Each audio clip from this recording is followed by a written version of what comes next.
男人捂着肚子蜷缩在床上，像一只受伤的虾。他已经6天没上厕所了，不是便秘，不是生病，而是因为他肚子里藏着20包毒品。3个联邦警察轮班守着他，24小时不间断监控，就等着他拉出这些证据。法律规定拘留期限是7天，7天之内只要他拉出来，警方就能起诉他。他就要在监狱里待15年，但他只要撑过7天不排便，警方就必须放人。现在已经是第6天，他的肠道开始痉挛，体温烧到39度，甚至从上面吐了出来。然而就在第7天到来的前一夜，警方突然宣布法官批准了延期，他们又获得了3天时间。男人躺在床上，听到这个消息，整个人像被抽空了灵魂。他接下来还能撑住吗？那么一个老实巴交的年轻人为什么会把毒品吞进肚子？这一切就从3周前说起。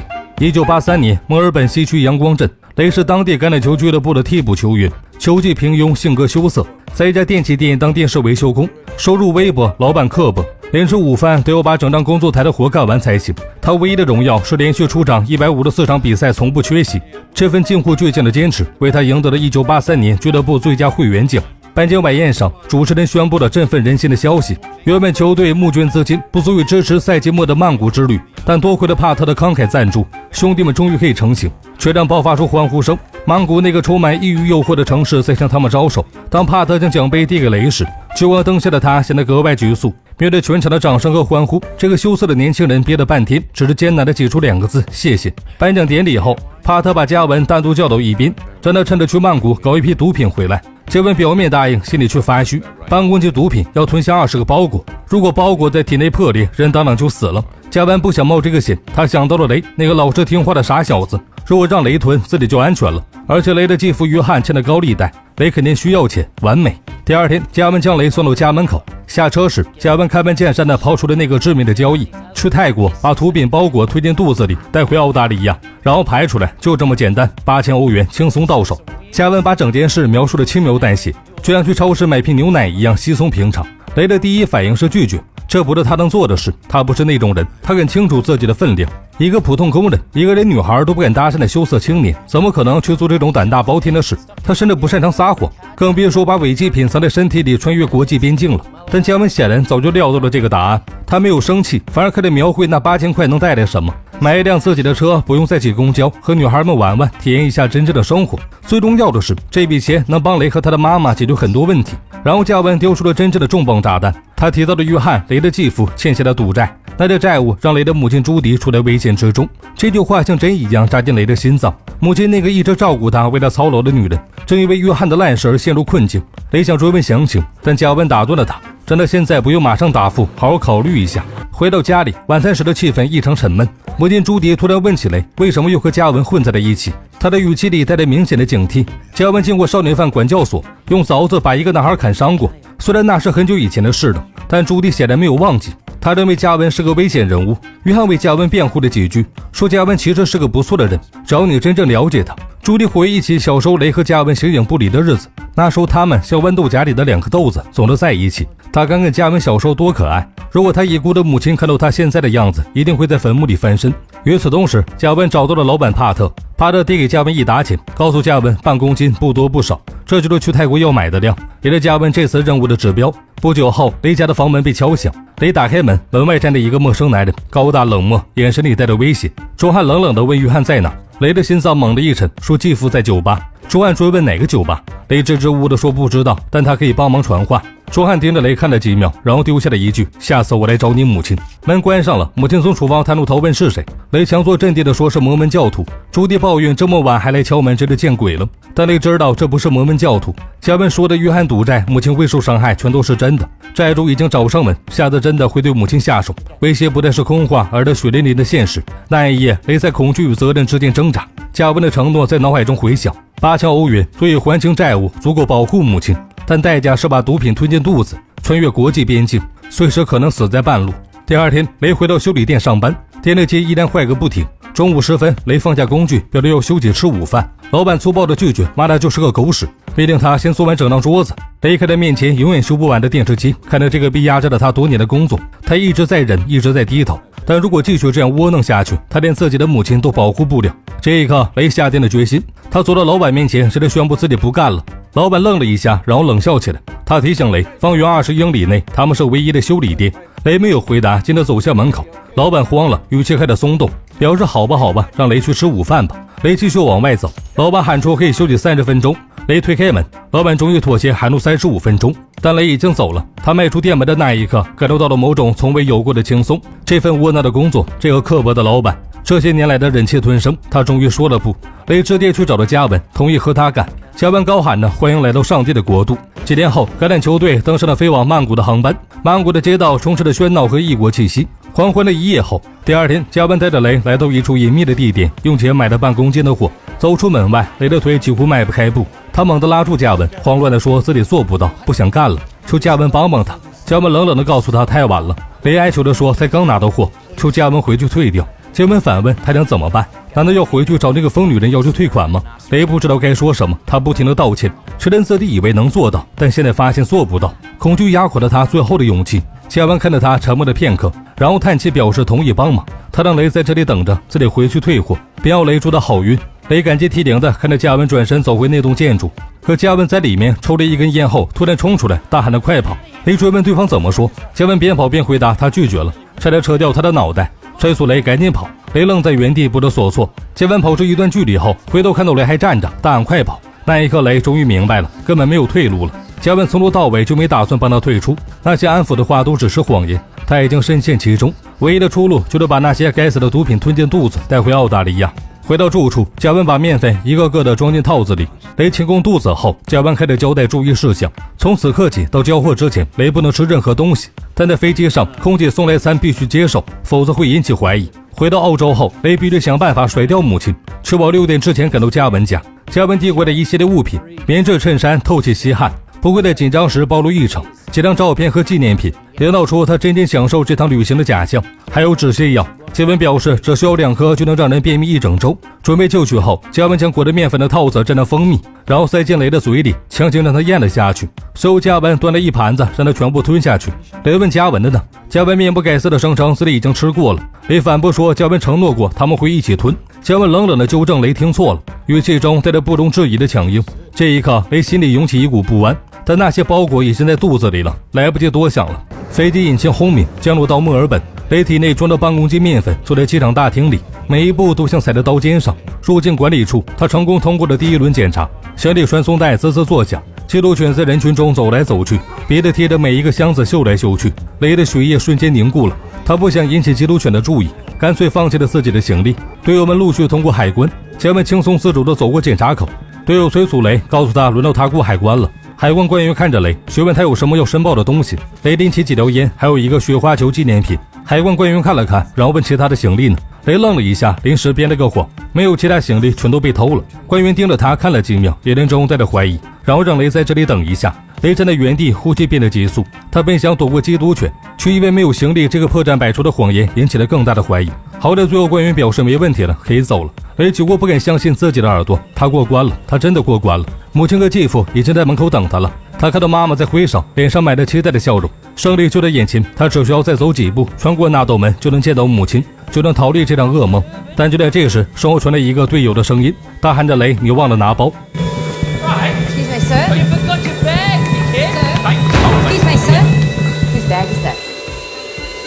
海关立刻将雷扣押，他们检查了雷的行李，在包里发现了一盒飞行餐。雷姐着说想拿给妈妈看，让她知道飞机上的食物是什么样的。这个天真的回答在此刻显得格外可疑，谁会把飞机餐当作纪念品带回家？官员的眼神变了，从泰国回来没有行李，只有个雪花球，还把飞机餐当纪念品，所有证据都指向一个结论，这个人在体内藏毒。与此同时，嘉文回到住处后，不停地给雷打电话，一遍又一遍，但始终无人接听。检查室内，2名澳大利亚联邦警察走了进来，为首的警察自我介绍叫莱斯，旁边这位是汤姆警探，他们隶属于澳大利亚联邦警察。莱斯告诉雷，进口毒品是联邦重罪，汤姆警探需要进行质检，如果雷不愿意，他们也可以给雷做胃部 X 光。莱斯警告雷，剧烈检查可能会被视为认罪，询问雷选择接受哪种检查。雷吞咽了一下口水，表示都不选。莱斯表示既然如此，他们别无选择，只能陪同雷前往医院，由医疗官员进行观察。汤姆补充说这不需要雷的同意。手后咔嚓一声扣在了雷的手腕上，冰冷的金属触感让雷的最后一丝侥幸破灭。医院里，医生检查后表示无法确定雷体内是什么，如果是毒品，它就是一颗人体定时炸弹。汤姆粗暴地建议医生直接把仪器塞进去看个究竟。医生断然拒绝，强调没有病人同意不能进行侵入性检查。他说雷迟早会排出体内的东西，他们只能等待。汤姆骂了一句粗话，表示自己不会整晚坐在医院等这些混蛋拉大便。他提到机场西区有家他常用的酒店可以拘留嫌疑人。随后他们将雷押到了那家汽车旅馆，雷斯履行法律程序，告知雷他正因涉嫌犯罪被拘留，但未被正式起诉。雷不必说任何话，有权要求律师在场。在未起诉拘留期间，雷有权享受与在家时相似的生活水平。雷斯拒绝说明，法律允许他们拘留雷7天，或者直到雷排便2次为止。在此期间，雷将留在房间内接受持续监控。他强调，越早上厕所，大家就越早回家。警察开的布置，旅馆房间的所有通风口都被封住，马桶上安装了过滤网。屋内24小时有人看守。雷看到这一切，心里明白了警方的策略，只要他排便，包裹就会被发现，4点9的死路一条。但雷也知道，警方只能依法拘留他7天，只要憋住这7天不上厕所，警方就拿他没办法。这是一场意志力的较量，雷 vs 警察，他的身体 vs 时间。与此同时，嘉文在家里焦急万分，他迟迟联系不上雷。这个电话响了，嘉文抓起话筒，以为是雷，话筒里传来的却是帕特的声音。帕特说在机场没看到嘉文。嘉文愣了一下，装作惊讶的回答：“真的吗？”随后帕特表示要派车过去接嘉文。嘉文勉强应了一声。挂断电话后，他浑身冷汗。如果帕特知道雷被抓，货物丢了，那这辆车来接的就不是自己，而是要来自己的命。嘉文立刻开始收拾东西准备跑路，但没一会儿，外面传来刹车的声音。帕特的手下破门而入，在房间里搜查。他很快就从桌上和冰箱上的鞋印发现了猫腻，手架砸开天花板，咆哮着要杀了嘉文。嘉文快速撞碎木板，从屋顶逃了出来，消失在夜色中。拘留室内，莱斯开始盘问雷，他提到约翰，确认约翰是雷的继父兼教练，询问是不是约翰的主意让他去了泰国。雷回答不知道。莱斯换了个策略，语气温和地提醒雷，如果他肚子里装的是毒品，那他会有大麻烦，尤其是如果不把东西排出来的话。雷重复之前的说辞，他在机场就说了自己便秘了。Why won't you take a laxative? Allergic. Right, I'm not interested in putting away good blokes who've made one bad decision. I want the real bastards.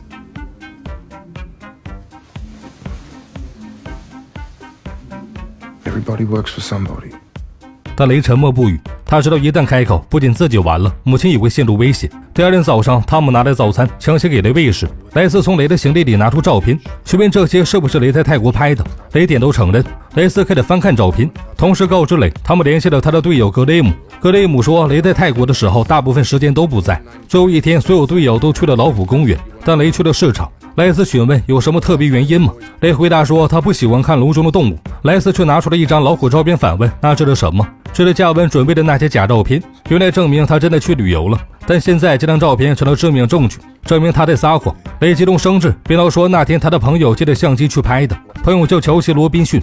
汤姆冷笑了一声，骂了句脏话，显然不相信这个拙劣的谎言。两个警探开始轮番轰炸式提问，关于泰国旅途中是否有人碰过违禁品，关于雷自己有没有尝试过，关于是否有人提供或者让他藏匿什么东西，甚至暗示他母亲是否也有这方面的爱好。问题像子弹一样射向雷，密集而恶毒。雷情绪失控，急忙地表示自己从没碰过海洛因，这只是个赛季结束的足球队旅行，就这样。话一说出口，他就意识到不对。莱斯突然停下来，语气变得冰冷，谁说到海洛因了？雷愣住了，他跟他主动提到了具体的毒品名称，这等于不打自招。他慌乱地指着汤姆，结结巴巴地说是汤姆提的，难道不是吗？莱斯逼近一步，追问雷有什么想告诉他们的吗？就在这关键时刻，官员走进来通报律师到了。莱斯还在做最后的努力，催促雷快点说出来。律师立刻介入，明确告知雷现在不需要回答任何问题。所有律师坚持要求单独和委托人谈话。莱斯和汤姆只好离开。律师开始向雷解了权利，如果警察在这试图逼供，雷只需要告诉他们，在律师在场之前不会透露任何信息。律师接着提出关键问题，如果雷问心无愧，那为什么不排便？雷痛苦地呻吟着问什么意思。律师换了个说法，询问为什么不去厕所。雷重复之前的说辞，表示自己便秘了。律师想继续，但话还没说完，雷突然放了个屁，气氛尴尬到了极点。雷连忙解释他真的不是故意的。律师表示没关系，想继续说下去，结果雷又放了一个更响。雷真诚地再次道歉，强调他真的不是故意的。律师尴尬地表示要去叫雷的母亲进来。雷惊讶地询问妈妈在这里，律师没有回答，快步离开了房间。不久后，母亲朱迪来到汽车旅馆，朱迪问雷关于肚子里藏毒的传闻，雷轻描淡写地说只是误会，他安慰母亲说没事，他会解决的，他保证。朱迪追问警察不能在不起诉的情况下扣押雷吧？律师解释说可以扣7天，但仅此而已。朱迪只得放下心来。雷点点头，眼里闪过一丝愧疚。接下来几天，雷开始了漫长的忍耐。他不敢吃饭，不敢喝水，更不敢上厕所。止泻药的效果在他体内发挥作用，但肠道的压力也在一天天增加，他的身体在崩溃边缘。第3天，雷的嘴唇开始干裂，舌头肿胀的几乎说不出话来，每次呼吸都能闻到自己体内腐败的气息。第4天，他的体温开始升高，额头烫得像火炉，胃里空空如也，却时不时涌上一阵阵恶心。肠道堵塞，毒品包裹在体内积压，像20颗定时炸弹，随时可能爆炸。雷突然开始剧烈呕吐，吐出来的全是胆汁，身体在疯狂地发出警告，却在停止这场自杀式的对抗。但雷咬紧牙关，重新躺回床上。他知道一旦松懈，等待他的不仅是牢狱之灾，还有母亲的危险。莱斯表示从来没见过运毒骡子拒绝排便的，雷人不知道雷这混蛋还能撑多久。莱斯说他今早上查了些档案，3年前一个尼日利亚人在街上因涉嫌走私被拘留，他让汤姆猜猜那个人憋了多久，汤姆表示不知道。莱斯公布答案10天，汤姆粗暴地表示给他10分钟和那头驴单独相处，雷会拉的不只是裤子。第5天，雷的肚子发出咕噜咕噜的声响，他痛苦地呻吟着，止泻药的效果在减退，体内的包裹在移动，肠道的压力越来越大，他的身体在崩溃边缘。时间来到第6天，雷已经憔悴得不成人形，仰卧深陷，嘴唇干裂。汤姆试图击垮他的心理防线，他用气球模仿放屁的声音来刺激他。雷专心看书，尽量不让自己被干扰。与此同时，帕特带人找到了加文的藏身之处，帕特带着手下破门而入，一顿暴揍后，加文终于招了，东西都在雷那里。加文哭着哀求帕特别杀他，帕特表示他不会杀加文，因为加文要去杀雷，在雷向警察招供之前杀了他。加文绝望地问他怎么可能杀得了，雷被一群警察包围着。帕特冷冷地下了最后的通牒，要么你死，要么骡子死，他自己选择。加文瘫在地上，脸色煞白，他知道自己没有选择。时间来到第7天，雷躺在床上，他终于熬到了第7天。只要再坚持几个小时，警察就必须放人，希望就在眼前。雷感到前所未有的轻松，尽管身体已经到了极限，但他赢了。然而律师却带来了一个坏消息，治安法官批准了警方3天的延期申请。他不知道怎么会这样，但他们现在被允许拘留雷长达10天。雷蜷缩在床上崩溃了，体内的压力已经到了极限，肠道像爆炸一样疼痛。到了深夜，雷实在憋不住了，趁着警卫睡着，那些包裹被他慢慢地排了出来，每排出一个，剧痛就减轻1分，但恐惧却在加倍增长。雷看着床单上那些沾满污秽的包裹，知道自己现在面临选择：如果让警察发现，一切都结束了，他会被起诉，会坐牢；如果把包裹藏起来，也许还有机会逃脱，但藏在哪里？警察随时会醒来，房间里没有任何死角。雷闭上眼睛，做出了一个疯狂的决定，他一个一个全部重新吞了回去。那些恶心的触感和气味让他几乎当场呕吐，但他强迫自己咽下去，喉咙剧烈收缩，胃在疯狂抗议，每吞一个都要停下来干呕半天。全部吞下去后，雷浑身颤抖，他告诉警卫自己拉裤子了。警卫赶紧叫来长官，莱斯赶来忍着恶心检查，却发现什么都没有。他困惑地看着雷，不明白这个混蛋在搞什么。莱斯告诉雷，看来他们得放他走了，只需要带他去找 X 光。雷虚弱地说不，他赢了，证据就在这里。他拍了拍自己的肚子，汤姆吼着让雷听着，他什么都没有。雷喘息着，汤姆闻到他嘴里的味道，这才意识到雷把那些包裹又吃了回去。汤姆暴怒，命令雷清理干净，说他是肮脏的畜生，但雷只是虚弱地笑着。他赢了这一轮，虽然代价是把自己再次变成了人体炸弹。时间来到第8天，雷躺在床上，身体已经虚弱到了极点。那些在第7天吞回去的包裹正在体内，肠道的压力越来越大，但他必须坚持，必须想办法才能藏起来这些包裹。当天晚上，加文来看望雷。Who are you? I'm the captain of his footy team. The captain.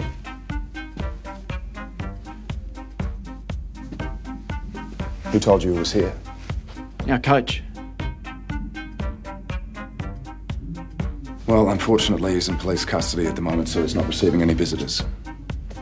Mate, I've walked all the way from Sunshine. I'll only be 5 minutes. Promise. All right, why not? Thumbs up.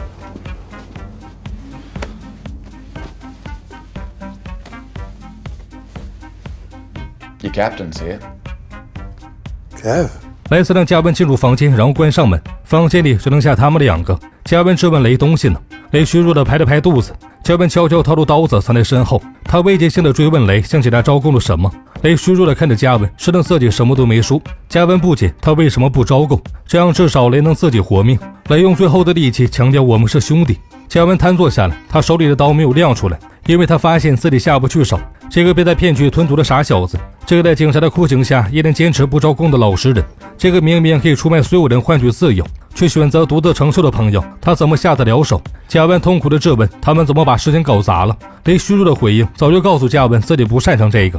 嘉文喃喃自语，反复追问自己到底怎么把事情搞砸的。雷表示还没结束，但嘉文绝望地否认，说一切都已经结束了。嘉文叫了一声雷的名字，想说些什么，但最终什么都没说出口。雷重复强调他们是兄弟的关系，这4个字在此刻显得格外沉重。嘉文离开后，在楼顶找到了莱斯，他决定孤注一掷，把所有东西都供出来换取保护。嘉文开始向莱斯坦白一切，从被斯特派的去泰国取货，到雷被海关抓获，直到现在在屋顶上进行这场谈判，他一五一十的全说了。莱斯确认获得纯品后，询问嘉文是否愿意在法庭作证。嘉文承诺会指认所有人。莱斯追问还有谁知道这件事，嘉文回答只有他和雷知道，还有现在的莱斯。莱斯表示嘉文做了正确的决定。嘉文恳求莱斯保证雷不会出事，莱斯发誓会保护雷。嘉文补充说莱斯也得保护好他，那些混蛋想杀他，比如楼下那个斯特的手下。莱斯平静地说嘉文不用再担心，下一秒将嘉文推了下去。在楼下等待消息的帕特手下吓得急忙将车开走，将尸体扔到路边跑路了。 You're gonna die. You do realize that? There's only one option where you survive. I take the drugs. File a report stating it was glucose. There's no laws about carrying sugar in your gut. I'm sure you'll look like a fuckwit. But then you're used to that, aren't you? 他终于明白了，莱斯杀了嘉文不是为了正义，而是为了独吞这半公斤面粉。时间来到第10天，雷躺在床上陷入混乱的幻觉，声音在他脑海中交织，母亲的哭泣，嘉文的惨叫，警察的威胁。电视里的帆船比赛结束，他分不清什么是现实，什么是幻觉。体温在升高，身体在崩溃边缘，他只知道自己必须坚持下去。时间来到第11天晚上，当晚警卫去上厕所，雷悄悄地拿出一包面粉，倒进警卫的酒水里。等警卫喝了酒睡着后，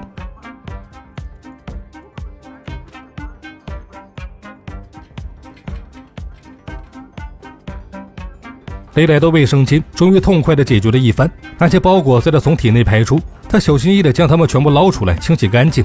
他还拿出警卫钱包里的硬币，准备实施他的计划。时间来到第12天，警卫醒了，意识到自己喝醉了，他慌乱地让雷别告诉别人。雷点头答应，然后雷再次请求去小便，警卫同意了。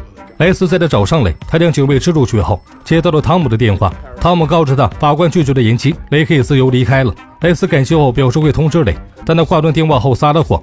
他告诉雷，只按法官批准的延期，雷将继续被拘留6天。他们这听起来怎么样？雷却平静地请求把电视机声音开大点，他要看比赛。莱斯笑了，嘲讽雷这类稀缺的混蛋，这把人生看透了。他恶毒地描述底层工人的生活，辍学站在流水线前，把工资浪费在飞镖和威士忌上，然后生出几个混蛋小孩，继续这悲哀的循环。莱斯话锋一转，表示不是在说雷，雷不一样。 You've got ambition. You've got an ingenious plan. Listen to this one. It has never been done before. You're going to turn to crime. But you fucked it, didn't you? Just like everything you do.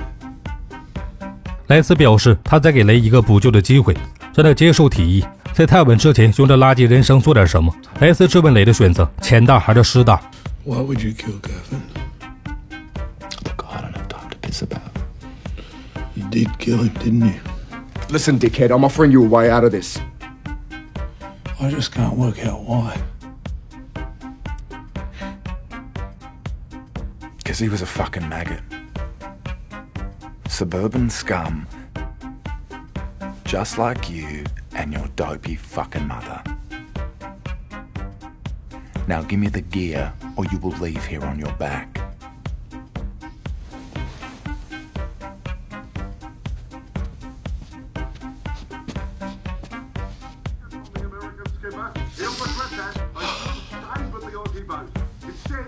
All right, I'll do it.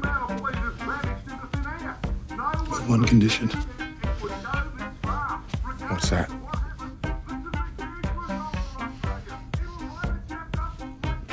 I shit in your mouth.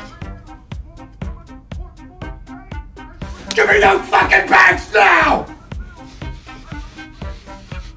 Come and fucking get him.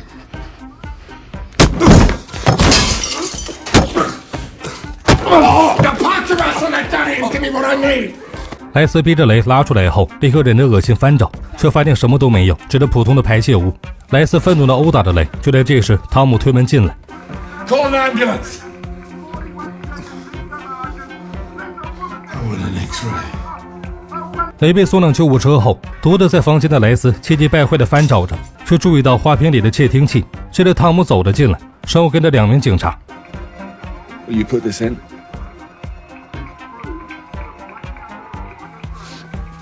Nice one. Anything we can use?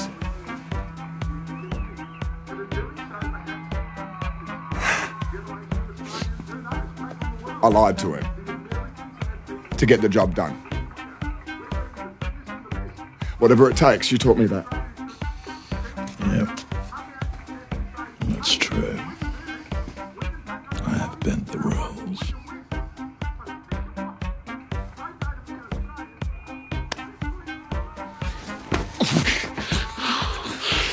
You broke the rules. You killed a cunt. What for, eh? A few extra bucks. Cuff the prick! Get your priorities straight! We're brothers! We're trying to catch real criminals! 原来雷早就偷偷告诉了汤姆，莱斯杀了嘉文，还想独吞毒品。而汤姆在房间里放置了录音设备，莱斯之前和雷说的那些话全都被录了下来。警方突起了帕特的犯罪组织，腐败警察莱斯被起诉，但那8公斤面粉始终没有找到。莱斯声称雷肚子里有毒品，但 X 光检查显示什么都没有，没有货物就没有证据，最终雷被无罪释放。至于那8公斤面粉藏在哪里，原来第11天深夜，雷拿着硬币，用硬部边缘当螺丝刀，拆开房间里的电视机后盖，他把20个包裹一个一个塞进电视机内部，装好外壳。不久后，电视机出现故障，送去维修。雷站在橱窗外，看着那台电视机静静地立在那里，破旧的外壳下藏着价值连城的秘密，但他没有走进去，没有要求修理它，更没有试图取走里面的东西。雷看了一眼那台电视，转身离开。那个曾经想走捷径的年轻人终于明白，脚踏实地才是正道。本片根据1983年发生在澳大利亚的真实事件改编。一名运毒者在墨尔本机场被捕后，为避免体内毒品包裹被发现，剧队排练长达数天，创下了当时的记录。这起案件轰动全澳，成为当年最离奇的犯罪新闻之一。